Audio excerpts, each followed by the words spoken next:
Call with Dan Tortora. So, with that being said, we are here on Facebook Live on facebook.com/livenowdt. We're happy to have you here. Thank you so much for tuning in and for watching with us and hanging out with us here where sports meets life, as Mike Sofka is here with us from Hall of Fame FantasyFootball.com, joining us to speak on the AFC North as we give an analysis inside of the Fantasy Football Power Hour, proudly presented by the Wildcat Sports Pub. Mr. Sofka, how you doing today?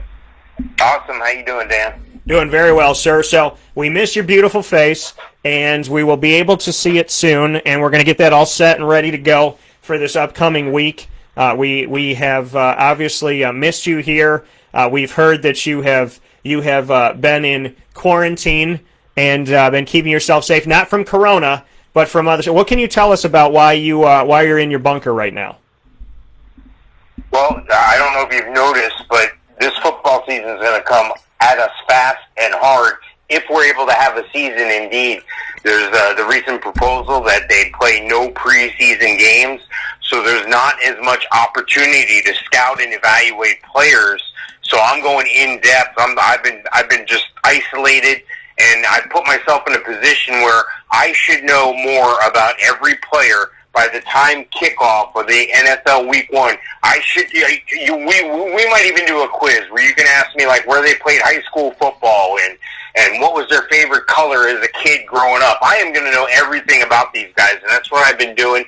That's what I usually do to some extent, but I usually have the opportunity to make camp visits and in-person evaluations, if you would, and just enjoying and being closer to the game. You know, we haven't been close to the game during this whole thing. So, yeah, I've been putting my brain power to work here. Hey, you definitely have, and getting yourself ready and set to go. So Mike Sofka is here with us, and we will be breaking down each division inside of the NFL, giving you an analysis and a prediction on each division. We will start with the AFC North and then carry it to the South, the East, the West, and then we'll head off to the NFC for the North, South, East, and West there as well. So this week kicks it off, proudly presented by the Wildcat Sports Pub. We're talking about the Ravens, the Bengals, the Browns, and the Steelers. And as we talk about them, we will be showing you footage for the first time ever, doing something really cool here. As Mike and I discuss each team, you'll be able to watch highlights from their previous season, and those highlights are obviously owned by the NFL and its partners. Wake Up Call with Dan Tortora has no ownership of the videos you are about to see. They are owned by the NFL and their partners. So now that we've got that set and ready to go, Mike, I'm going to hand it off to you here to start things off, and hand it off is the perfect thing to say, as we're going to start first with the Baltimore Ravens, who are all about running the ball. So what can you tell us about these Baltimore Ravens and your thoughts on their upcoming season here as they get set for 2019-2020? Or, pardon me, 2020-2021. Yeah, they're really going to run the ball. I mean, they're the NFL's best running team. Of course, they're led by Lamar Jackson, who can run the ball. I mean, there was even jokes and even press asking him questions about whether he felt confident as a quarterback, or did he feel like he was a running back playing quarterback. So you heard him come back from games and say, you know, not bad for a running back playing quarterback. But, yeah, I mean, the rich get richer. Mark Ingram is doing great. They have a great combination of guys backing them up, and Gus Edwards and Justice Hill, and of course Patrick Ricard, the guy who can play both ways. But then they get J.K. Dobbins brought in. I think he's the heir apparent. I think we're going to see a lot of him. I think it's going to be tempered at first. I don't think he's going to have all the pass blocking schemes down with the shortened camp. That's the danger here. A lot of the rookies don't get the intensified coaching they would normally get, and then you take away preseason. So the learning curve could be a little bit steeper for a lot of these guys when it comes to pass blocking. And as a running back, if you don't know the pass blocking schemes, you're not going to get on the field. But you combine the fact that they brought in Devin Duvernay, they already had Marquise Hollywood Brown, already had Miles Boykin, Willie Snead, you know, and then Mark Andrews, who just wows everybody, made it so Hayden Hurst couldn't even get on the field. They jettisoned Hayden Hurst. But the biggest thing for the entire AFC North, including the Ravens, is they have the easiest schedule per NFL.com compared to the previous season's record. In other words, the Ravens have the 32nd toughest schedule. There's only 32 teams, so they have the easiest schedule mathematically. You know who's 31? Pittsburgh. 29 is Cleveland, and 27 is Cincinnati. So collectively, the AFC North is a powerhouse. Those interdivision games are going to be slugfest. It's going to be something else. If there's an AFC North versus AFC North game on, you should be watching that game. And you top it off with the dynamic play from Lamar Jackson, like we talked about before, the MVP guy. I got him going possibly undefeated, almost undefeated at 15-1. The game that worries me is Week 2 at Dallas.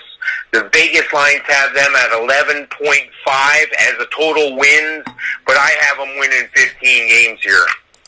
Yeah, the Baltimore Ravens are obviously a fantastic team. They're coming off of a fantastic season. The thought that they could be a Super Bowl caliber, but obviously they were knocked out before that could happen, and the Kansas City Chiefs ended up taking care of business. The two best teams, arguably, in the NFL right now are both in the AFC with Baltimore and Kansas City. For me, Lamar Jackson is somebody that I obviously spoke very highly of and supported from the get-go, from before he got into the NFL, said he should be starting from when he walked through the door. If they're already going to change things, if they brought in new tight ends and new running back situation and new wide receivers, they should have just changed it up from the beginning. They eventually did it with the change later on in the season, and ultimately they went to Lamar Jackson last season, and you saw how successful they were. I thought he would be successful as a leader on this team. I thought that they could figure out a way to make the system work. I didn't know that they would be this successful, but I definitely thought that they would be successful and get it done, and I thought year one might have been 7 or 8 wins, but they obviously did a lot more than that, kind of doubling. And so, the Baltimore Ravens defense has gotten better. We're excited about what this defense is going to show. Like you talked about, J.K. Dobbins coming in on offense to help out guys like Gus Edwards and company, and then obviously Lamar Jackson, what he's able to do, Marquise Hollywood Brown and his ability. And just want to give him a shout-out. Miles Boykin, Willie Snead, Mark Andrews, one of the best tight ends in the nation. And, Mike and I talked about, obviously, him being in our top 5, and arguably he could be in the top 3. So, I think there's a lot to be said about Baltimore, about this upcoming season, and I think that they're going to be in great shape as they step forward. And I do think that they're going to be, pushing with the Kansas City Chiefs for who's going to go to the Super Bowl this year. And, I would love to see the Super Bowl be Baltimore and Kansas City. I've said that before. Unfortunately, it can't be. But, the Ravens they have so much to offer. They have so much to bring to the table. And they brought in Calais Campbell from the Jacksonville Jaguars, who's one of my favorite Jaguars of all time. So there's a lot of great stuff that's coming with Baltimore. I think they're having a lot of fun. And I think seeing that leadership that you get to see from Lamar Jackson is just incredible. I think it speaks volumes, and I think it saved the job of John Harbaugh. So Baltimore, I'm not worried about you. And talking about them first when we talk about the AFC analysis for the North, it makes sense because I think that they will end first. So we talk about them as the first team in the AFC North, and I think that's exactly where we're going to be when all is said and done. So shout out to Baltimore. You're fun to watch. You're exciting. They've only added talent. They haven't gotten rid of really anything. And I think the running game is going to be fantastic. I think it's going to, if anything, get better. And Lamar Jackson, 5 touchdowns in one game, as he said, pretty good for a running back. So, Lamar, keep doing you, and, keep working your butt off. I love the fact that he believed in himself and he banked on himself, and it's just amazing to see him succeed. And no matter what anybody says, he has always found a way, which I think is so amazing and one of the greatest parts of his story. So, Baltimore, I am not worried about you. And you and the Kansas City Chiefs, I think I really don't have to have too many concerns about this season. The next team up, Mike, that we're going to talk about in our analysis of the AFC North for the 2020-2021 season, they are the Cincinnati Bengals. You go from one team that you have no worries about to a team that has a bunch of question marks. What are your thoughts on the Cincinnati Bengals as we take a look at this upcoming season for them? Well, I like Cincinnati a lot. I think they do have a lot going for them. They have that new quarterback coming in Joe Burrow, and, Joe Burrow is a different situation. He played in a pro-style offense. He played against the toughest competition all year in the SEC, or as some call it, the NFL minor leagues. So he's faced guys that are pretty fast. But again, in the NFL, every guy is fast. Speed is the name of the game. And if you go back to Peyton Manning days, even Peyton Manning struggled with interceptions as a rookie, and that's just because of the speed of the game. You're thinking, there's no way this guy's going to come underneath and pick, oh, there he goes, he picked it off. So it's a little bit different situation. I think Joe Burrow's going to do okay, though. I think it's going to exceed expectations. But again, I hope fans that have expectations of him winning a lot of football games right away can kind of temper that. I don't think it's going to be his fault if they don't win a lot of games. Now, like we talked about before, the Cincinnati Bengals have the 27th hardest schedule. So in other words, they're like the 5th or 6th easiest schedule. The whole AFC North works out that way this year.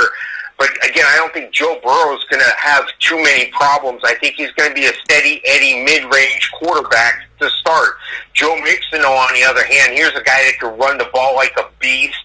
I've still yet to see anything from Travion Williams or Rodney Anderson, so Giovanni Bernard is still going to be that pass-catching guy. A.J. Green is supposed to be back in full health, missing just about the entire year last year. Tyler Boyd was able to put on the big boy pants, and he proved he can be a competitive receiver. And now that you have A.J. Green on the other side, I think that opens things up more so for Tyler Boyd. He's probably going to not get covered by the number one corner. And then you bring in a guy like T. Higgins. T. Higgins can do it all. I'm convinced he's going to make an immediate impact. You also have John Ross, who's a speedster. And now here comes the interesting part. Drew Sample. Is this going to be the year that Drew Sample turns it on, the rookie from a couple years ago? They also have C.J. Uzomah there. So I think with a balanced run attack, I think the defense is improved. I think they're going to be able to not overload the quarterback and Joe Burrow, and they're even going to incorporate some of the college, like his top 10 favorite college plays, if you would. They're going to incorporate that in the offense to kind of make it a little bit smoother for him, because I don't know if you saw an NFL playbook when it's printed, but it's bigger than those old phone books used to be. I looked at the schedule. I went through it game by game, and I know that Vegas has them as only a 5.5 game winner. In other words, that's the line in Vegas, 5.5. I think they're capable of winning a little more than that at 7. I think they can go 7 and 9. Games that worry me: Week 1 at Kansas City, September 17th at Cleveland. Jacksonville comes to them, then at Baltimore, then at Indianapolis, then the Cleveland Browns.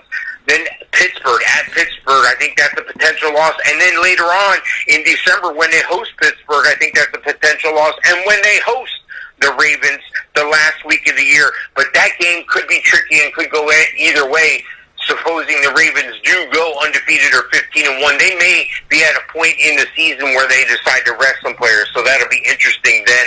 I got them going 7 and 9, just above the Vegas line. Again, I think there's a tremendous opportunity here for them to grow as a football team. Yeah, the Cincinnati Bengals, for me, taking a look at this upcoming 2020-2021 season, I think starting off the season against the Los Angeles Chargers, there's a potential for a win there, with them having to figure out kind of what they're going to do post-Phillip Rivers. So I could see that as a win at Cleveland. I think they could get one of the wins over Cleveland, potentially, since Cleveland has so much talent, but they don't really know what to do with it, and they haven't been able to get it done. So I look at both of those games. I think, the game at Indianapolis is going to be interesting. I think that might be in the 30s, could go down to the wire. So I look at that one as well. And then I would say at Washington, it's kind of funny. If you go on to ESPN right now and you look up all the teams, there's a logo next to every NFL team except for Washington. The logo next to them is a grayed out shield with no picture on it because they don't know what the team's name is going to be, which is pretty interesting. But I would say Los Angeles Chargers, that could be a win for them. Potentially the Indianapolis game, one of the Cleveland games, so that's 3. Washington, so that's 4. Potentially the Giants, that's 5. And then you have Miami and a few other games here, so I think that could be 6. I got them probably going 6 and 10 this season. I would say 6 and 10, an outside shot at 7 and 9, but I can look at it right now, and I just named off the 6 games that I think that they'll win. But they're playing in a difficult division. 6-10 is not too shabby. I think other teams are going to struggle potentially more. I think Cincinnati is on their way up, and I think that there's a lot of good to be had here as they bring in Joe Burrow. I think he's going to have a positive impact. I don't know if it's going to be necessarily immediate, but I think it's going to be there. And I think T. Higgins, I do agree with you, Mike, he's going to have an immediate impact on this team. Tyler Boyd, it's his time to shine. T. Higgins gives him an opportunity to break away a little bit. And if John Ross can show what he can do, we talk about breakaway, he's got fantastic speed. If he steps up and Boyd steps up and they do what they need to do, then, we're looking at a team that, has a lot of weapons. And T. Higgins, now all of a sudden they have 3 wide receivers relatively young on the team that can all provide an opportunity for Joe Burrow to be successful in the NFL. I'm excited to see the college translation from, what he did at LSU to what he's going to do at Cincinnati. I think it will be fun. I think it will feel like a college game, could feel, a little SEC feel to it. So I think it's going to be good ultimately. And at the end of the day, I think Joe Burrow, is the right thing for, the Cincinnati Bengals to have as they step forward. I think it's important for them to have that leadership and to have somebody that could provide a positive experience for them as they go. I mean, I'm not a Cincinnati Bengals fan in the comfort of my own home, and I want a Joe Burrow jersey. So it kind of shows you, what I'm excited about, what I think he could be in the NFL. And, I do. I think they have a lot offensively. They're going to have to outscore some teams and find their way. But if these young receivers can get it done and Joe Burrow can, keep those interceptions down and get comfortable here within the first, 5 weeks or so, I think we could see, Cincinnati figure it out and find their way to a 6-win season as they go forward.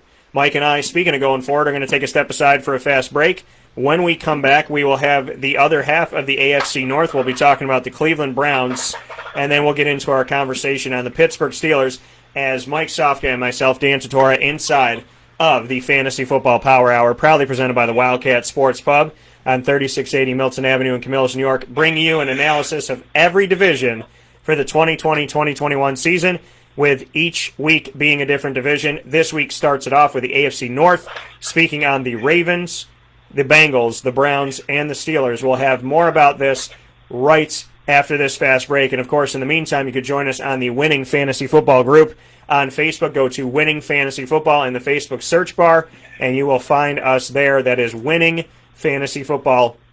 Join the group today and have some fun with us with different GIFs that you can have out there, as well as memes and whatnot. We always have a good time inside of our group. We look forward to you joining us inside of Winning Fantasy Football. So make sure you join that on Facebook, and we will have the other side of the division right after this.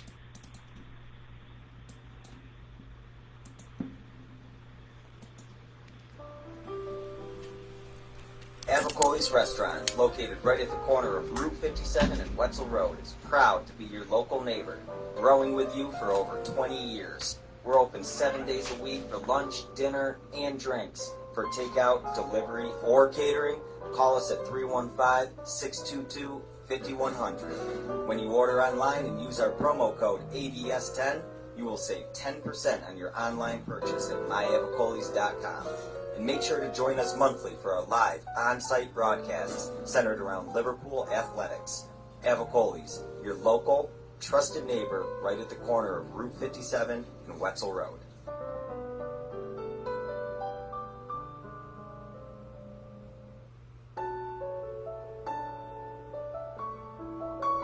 Having peace of mind when you're out of town that your furry-loving friend is safe and sound means taking them to Canine Campground, because we all know that when it comes to the love of our pets, it goes well beyond the call of duty to make sure they're safe and sound. Right, Lily? So take a ride to 242 Johnson Street in East Syracuse, New York, and see Canine Campground and where your dog will be staying in the classic cabin, the executive cabin, the grand cabin, or, of course, the luxury cabin, because if you know Lily, you know she loves luxury. Now you don't have to wait to the last minute to find a family member or a friend that'll take your dog for a few days. Call Canine Campground at 315-299-4013. That's 315-299-4013. Their drop-off and pickup times are Monday through Sunday. Check K9campground.com for more information. That's the letter K, the number 9, and campground spelled with a K.com. K9campground.com. When you're going out of town, bring your dog to Canine Campground.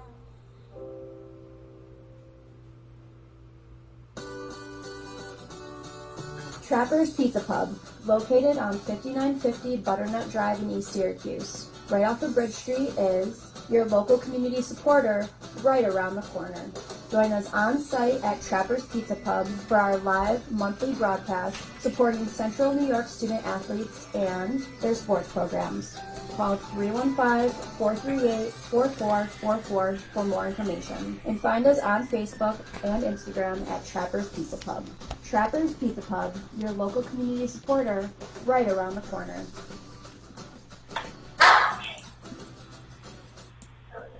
Welcome back here to Wake Up Call with Dan Tortora on wakeupcalldt.com, your one-stop sports shop, and on mixlr.com/wakeupcalldt. Proud to be here with you every Monday through Friday from 9 a.m. to 11 a.m. Eastern Time, and of course we're on Facebook Live with you as well, facebook.com/live-now-DT. Stepping up our game and showing you some footage, always adding, always looking to improve and progress. And I always look at everything as that steady incline of what we're looking to do, and I'm just learning how to do this on camera. There it is. There's the incline. Okay, so got to do everything backwards when you're in the studio because it's like looking into a mirror. But very, very much appreciate y'all being here, having a lot of fun. We got to do something totally different and awesome for us here. That's Wake Up Call with Dan Tortora with Charlie Lowe, breaking down 10 NFL quarterbacks currently in the league, and now we get to break down the divisions, division by division, week to week here in the Fantasy Football Power Hour, proudly presented by the Wildcat Sports Pub on 3680 Milton Avenue in Camillus, New York, and to be able to show you these teams as we do it. So thank you so much for tuning in. I think it's awesome. It's so much fun, and at the end of the day, I'm a big kid, and I'm a fan always, and so that's what I love about this so very much. And the other big kid and fan on the other side of this is Mike Sofka of Hall of Fame FantasyFootball.com. We appreciate having Mike here. So, Mike, let's step into the other half of this AFC North, and that starts with the Cleveland Browns. What are your thoughts on Cleveland this season? Yeah, I think Cleveland has a lot of weapons. I think they've had a lot of change. They've had a lot of adversity. I mean, when you take a look at their quarterback, Baker Mayfield, #1 pick a couple years ago, this is a guy who even through his college career went through a different coach, different coordinator just about every year. And the same thing has happened to him in the NFL. So I'm not sure he's going to know what to do here in the next couple years. Should they be able to put this together, and should he have some continuity at the coaching position?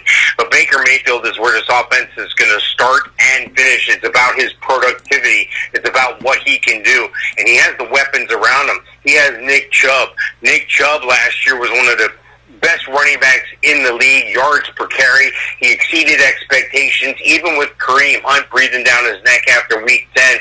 Now, they're going to be able to break things up with Kareem Hunt nicely, but the wide receivers, Odell Beckham Jr., that guy is a man.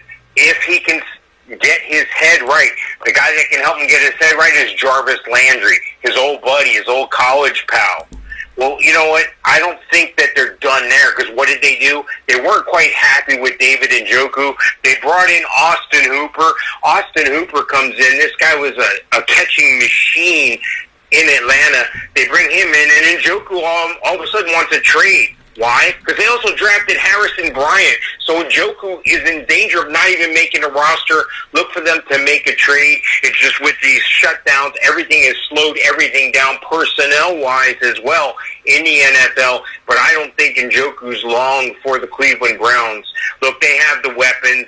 They've improved greatly on defense. Myles Garrett on defense as well. There's no reason the Browns aren't productive. There's no reason they don't win some games. Vegas has them at 8.5, the line of games to win, 8.5. I have them going a little better than that. I have them with facing possible losses September 13th at the Ravens, October 18th at Pittsburgh. Then they host Philadelphia in November, and then they host the Ravens, and then they end out the year at hosting Pittsburgh. I'm questioning those games, whether they can win those games. I got them going 11-5. I got them surpassing that 8.5 Vegas mark, and I think they're going to run away with it as long as Odell Beckham can continue to run away from defensive backs. Yeah, you know, and the thing is, when we look at this team and we look at kind of what they had, you know, again, a couple years ago I said, I can't believe I'm saying this, but I think Cleveland's going to have a good team. And then last year I said I think the team's going to be arguably even better than what I thought they were going to be the year before. And now I'm hesitant because they proved me wrong what they did last year. Now, I did tell you that Freddie Kitchens was not going to be the right head coach. I didn't think it fit. I didn't think it made sense. And ultimately, I didn't think he was going to be there. And he lasted a season. So, at this point, somebody has to show me that they could take over this talent, figure out this talent, scheme well for this talent, plan well for this talent, and coach this talent well. It'll be interesting to see if they can get it done. Baker Mayfield has to show himself. He doesn't want to be called Johnny Manziel 2.0. He needs to be Baker Mayfield. Now, does he have talent? Yes. Can he do some good things? Yes. But does he make mistakes? Yeah, absolutely. I mean, everybody does. But Baker just was not what we needed to see last season. The leadership wasn't there on the field. We weren't seeing a guy that could consistently get them up and down the field. Now, Nick Chubb and Kareem Hunt should arguably be one of the best 1-2 punches in the NFL. If you looked at Nick Chubb and Kareem Hunt coming from Kansas City and you put these guys on a team, you would think that everybody else fell asleep in fantasy football when you were drafting if this was your team. So I would be surprised to see them not figure out how to work this out, but you got to make sure that you give them both ample time and let them do what they got to do, because this is a different world than what we have seen before when it comes to these guys and that they've had in the backfield. Kareem Hunt and what Nick Chubb brings to the team is different than your Duke Johnson Jr.'s and whatnot that they've had in recent history. So I like their running game. I think Jarvis Landry, you're looking at a guy who was a number one guy, Odell Beckham Jr., who was a number one guy. They got to figure out how to get this done. Odell definitely has to have a better output. Austin Hooper comes in as one of the best tight ends in the nation. We said 2 years ago he had to earn his keep in Atlanta to keep his job. He did, and then they let him go, which makes no sense. They allowed him to leave. And then David Njoku, coming out of Miami, was supposed to step it up. He is in risk of losing his job. If he stepped up and was the talent that we thought he could be, you're looking at one of the best 1-2 punches at running back, at wide receiver, and at tight end, all on the same team with a capable quarterback in Baker Mayfield, and a defense that just signed Myles Garrett and made him the highest paid defensive player in the nation and the highest paid non-quarterback in the nation, above Khalil Mack, who was the highest paid defensive player in the country at linebacker for the Chicago Bears. Their defense has talent. Their defense has depth. And on top of all of that, their offense has a ton of reasons to be successful. There are no excuses for the Cleveland Browns this year. So I would like to say that they can make it happen and figure it out. I think that they have a chance, probably going to end third in the division, because I think Pittsburgh is going to get back at it and back to it. But this Cleveland Browns team, Mike says 11 wins. They should be a team that can win 11. They should be a team that should get at least to 9 or 8, or, I would say between 9 and 11 is where they should be. I have them probably residing toward 9. I'm going to tailor it down a little bit because my expectations were really high and they didn't come through these last couple of years. So I'm going to say 9 wins for the Cleveland Browns. I think they're going to fight for number 2 with the Pittsburgh Steelers. But this Cleveland Browns team has no excuses to not be good as they move forward. And, I would think if you're a fantasy football owner, which many of you are that listen to the show, you should definitely, by all stretches of the imagination, be drafting these guys. Cleveland, it's time for you to come through. We're waiting, and we want to see if Cleveland really can rock like Drew Carey says. So hopefully this team can figure it out and get it together, because on paper they look beautiful. They look good enough. It's just about, can they actually finally, for the love of you-know-what, get it done and do it. Final team we have to talk about here in our analysis of the AFC North is the Pittsburgh Steelers. Mike, what can you tell me about the Steelers' upcoming season as they look to get Big Ben back in the saddle again at the ripe age of 107 years old? What are your thoughts on the Pittsburgh Steelers? Well, Pittsburgh's in an interesting predicament because they're a pretty good football team. Last year, the only thing they were missing was that quarterback, that leadership from Ben Roethlisberger and Nate Wayne. They did without Le'Veon Bell. They let him go. Antonio Brown ended up being a head case, as you see, when he's bounced around the league, so they let him go. I don't think Juju Smith-Schuster was able to jump up and usurp where Antonio Brown was. I think he's a fine number 1, but he wasn't at that level where you talked about him being one of the top players in the league. He's talented, but now he's facing the number 1 corner all the time. So as Ben Roethlisberger goes, so go Pittsburgh. But at the same time, Pittsburgh's been led by their defense. You can't underestimate what they're able to do on defense. You can't underestimate the ability to get them out of trouble, the ability to get the ball on a takeaway, a turnover. So that's huge for Roethlisberger as well, who's been known to throw interceptions. We saw him throw 5 against Jacksonville a couple years ago. He is a little bit older and longer in the tooth, but I think that year off basically was able to give him time to recoup and recover his body more effectively. So I think we're going to see a strong Ben Roethlisberger. I think we're going to see a strong running attack from James Conner. I think Anthony McFarland, who they drafted this year, is a boomer bust player, but I looked at Jalen Samuels as a fine third down running back who's capable of catching the ball out of the backfield. You combine Juju with James Washington, and the guy I like a lot, especially in a dynasty league, he was near the top of the charts in my adjusted explosive index, Chase Claypool out of Notre Dame. I'm real excited about that guy. Keep an eye on him. And they brought in a top tight end in Eric Ebron. I say top because he had to go to Indianapolis to figure out how to catch the ball again a couple years ago.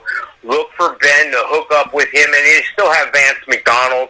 So I think when you combine the defense, the quarterback play, the potential at receiver and running back, combine that with the 31st toughest schedule, so they're right behind the Ravens, number 2 as far as easiest schedules.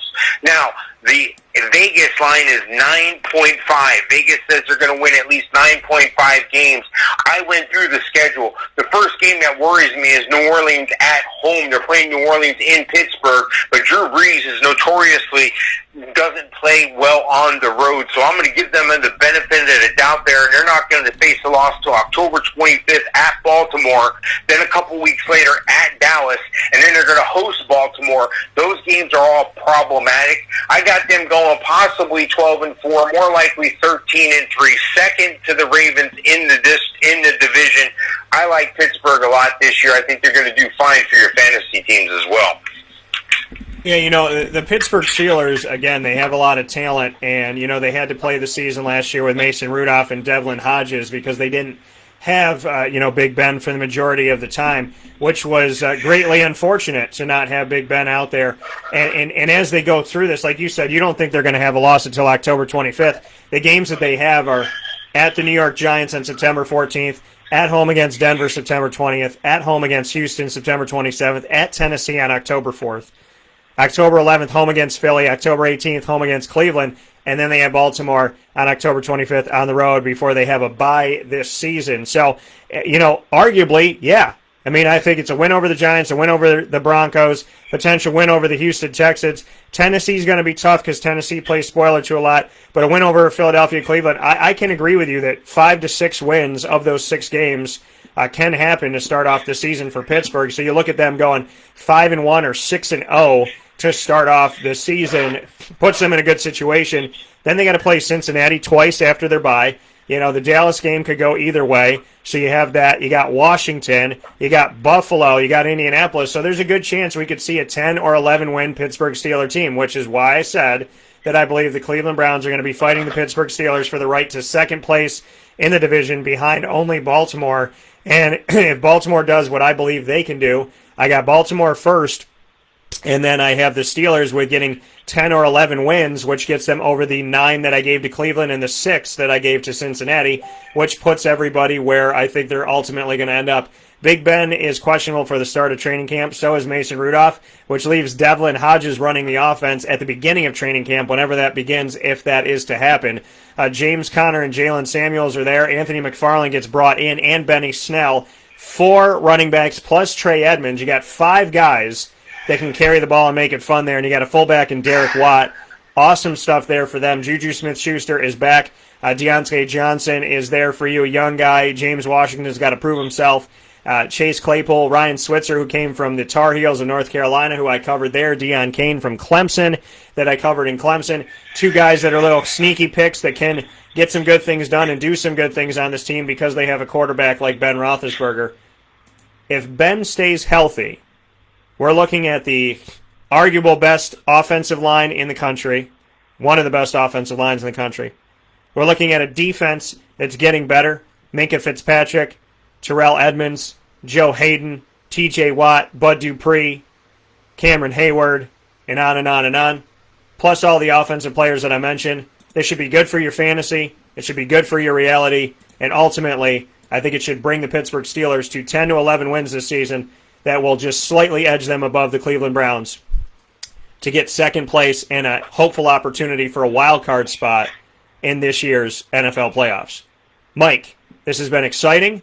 It's been awesome.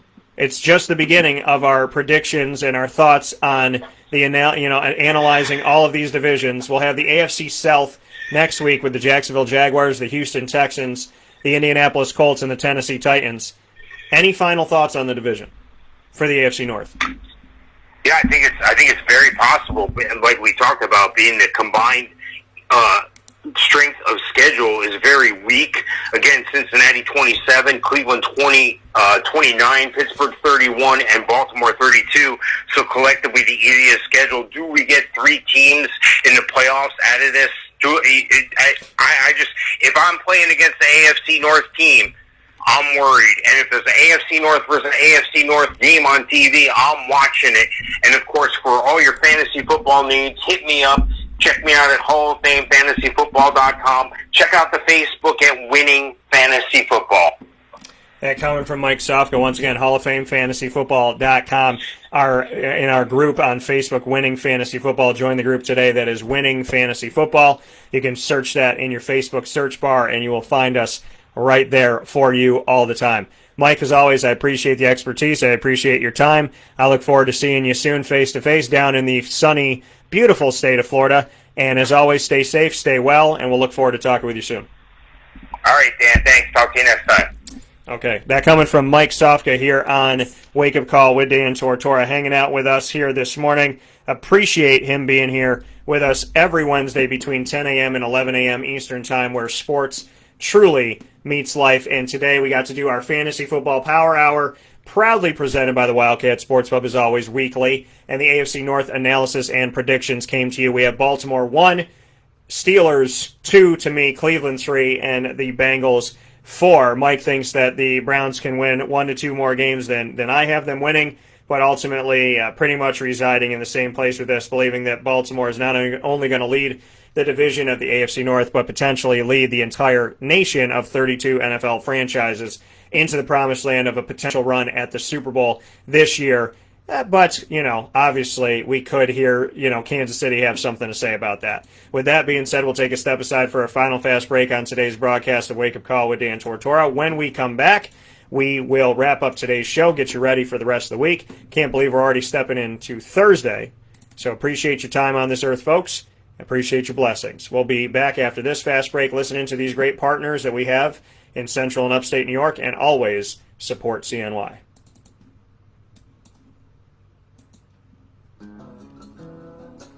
Sharney's Men's Clothing is your one-stop shop for your men's dress up and dress down wear. Located on 3150 Erie Boulevard East in Syracuse, Sharney's Men's Clothing is proud to be your trusted name for decades in suits, sport coats, tuxedos, and all accessories. Sharney's Men's Clothing also provides sports and leisure-themed casual wear for the everyday man. Stop in and see our welcome and friendly staff on 3150 Erie Boulevard East in Syracuse.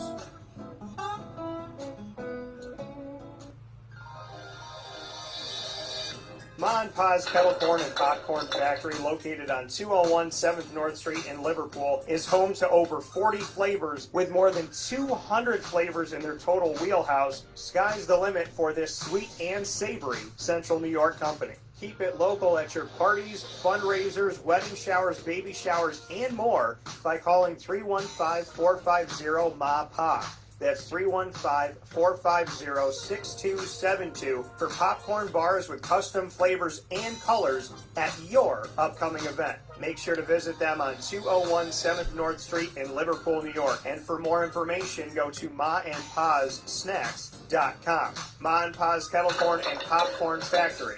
How corny are you?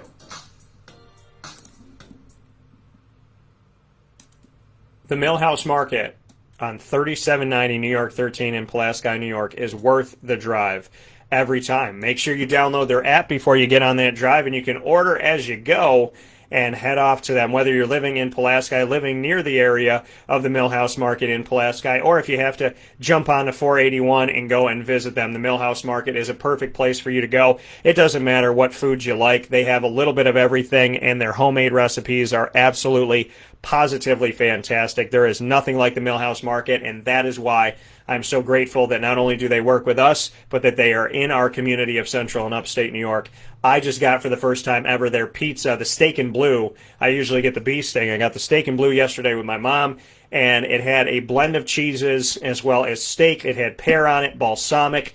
It was fantastic. The pizza didn't last that long, let me tell you that much, and their M&M cookies are second to none up there as well. The M&M cookies usually go really, really fast. They're usually gone by the time I get up there, but they had some for me yesterday, and that's probably because my mom and I went up for a early lunch, and so I was able to get one of the M&Ms. Love the Millhouse Market, love their food, love the drive, and it is truly worth it for you to get yourself up there. They have contactless pay on the app, and you can pick up your food while sitting in your car at the drive-up window. They make it safe, they make it easy, they make it fresh, and they are homemade recipes you won't find anywhere else. Rebecca Alford's brain is tremendous. Her abilities are absolutely out of this world.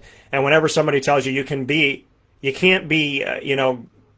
want to be great at one thing, you can't be good at many things, Rebecca Alford is great at many things. It doesn't matter what the cuisine is. It doesn't matter what the style. It doesn't matter what she's working with in the kitchen.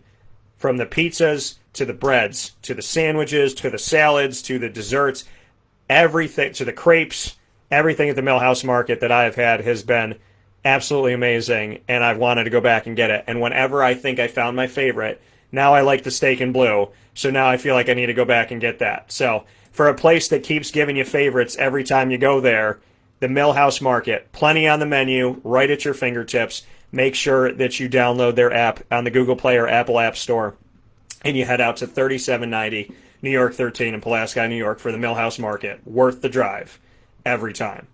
Thank you so much for listening in and watching today's broadcast of Wake Up Call with Dan Tortora. I want to thank my fantastic guests, Brandon Reddish, who I had a tremendous time with. We learned today that organic peanut butter is bad, watermelon is good, and if you're trying to date somebody that won't listen to your music or doesn't even know who Notorious B.I.G. or Tupac Shakur or LL Cool J or Boyz II Men or New Edition are, it's time to say goodbye. We also learned about the AFC North today with Mike Sofka of Hall of Fame FantasyFootball.com.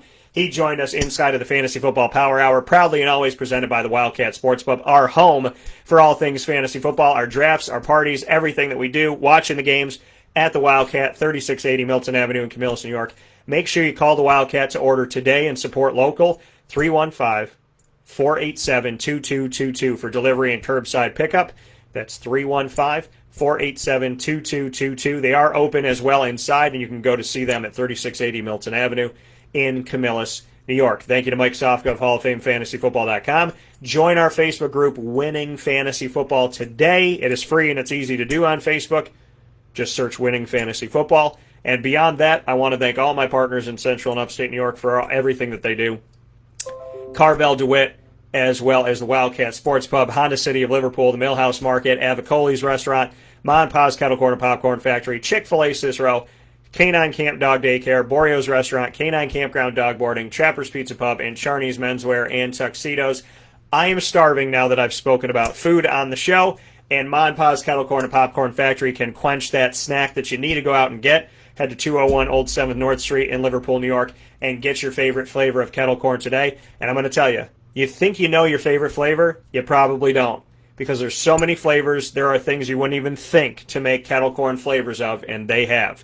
You can order from them for curbside pickup or takeout by going to 201 Old 7th North Street in Liverpool, or you can have it delivered right to your house by going to maandpazpopcorn.com. That's Ma, A-N-D, spelled out, pazpopcorn.com. Thank you so much for tuning into today's show. Thank you to Mike Sofka. Thank you to the Wildcat. Thank you to Brandon Reddish. And I'm ecstatic tomorrow as we talk about the return of Major League Baseball with Papa Joe in hour number 1.